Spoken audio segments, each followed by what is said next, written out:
The Innocents Abroad, or The New Pilgrims Progress, is a travel book by American author Mark Twain. Published in 1869. It humorously chronicles what Twain called his great pleasure excursion. On board the chartered vessel Quaker City, formerly USS Quaker City, through Europe and the Holy Land with a group of American travelers in 1867.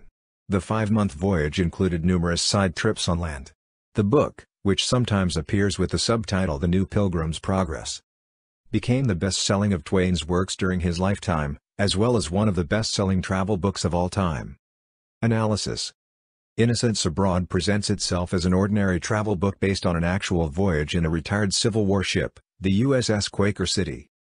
The excursion was billed as a Holy Land expedition, with numerous stops and side trips along the coast of the Mediterranean Sea, notably train excursion from Marseille to Paris for the 1867 Paris exhibition, during the reign of Napoleon III and the Second French Empire, journey through the Papal States to Rome, side trip through the Black Sea to Odessa, culminating excursion through the Holy Land. Twain reports the voyage covered over 20,000 miles of land and sea.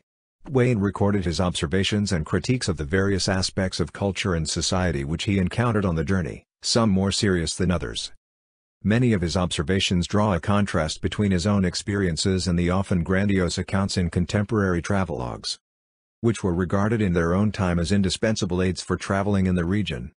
In particular, he lampooned William Cooper Prime's tent life in the Holy Land for its overly sentimental prose and its often violent encounters with native inhabitants. Twain also made light of his fellow travelers and the natives of the countries and regions that he visited, as well as his own expectations and reactions. Themes.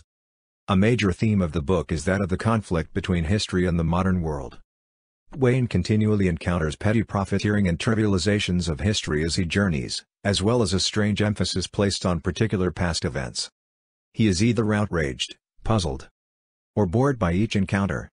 One example can be found in the sequence during which the boat has stopped at Gibraltar.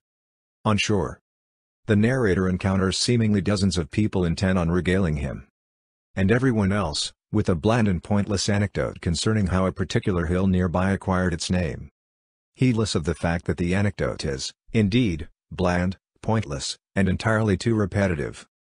Another example may be found in the discussion of the story of Abelard and Eloise, where the skeptical American deconstructs the story and comes to the conclusion that far too much fuss has been made about the two lovers.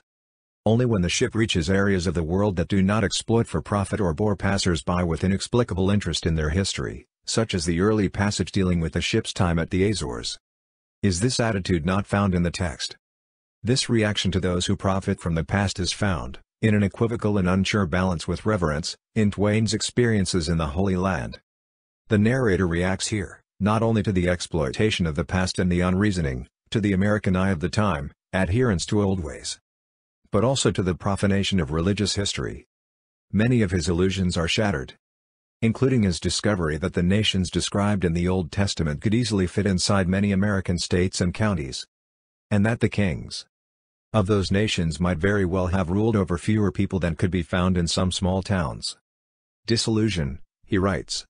If all the poetry and nonsense that have been discharged upon the fountains and the bland scenery of this region were collected in a book, it would make a most valuable volume to burn.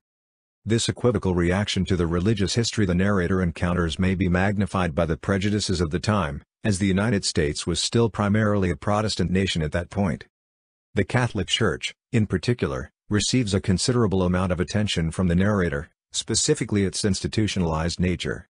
This is particularly apparent in the section of the book dealing with Italy, where the poverty of the lay population and the relative affluence of the church are contrasted. End of the theme and analysis. Thank you.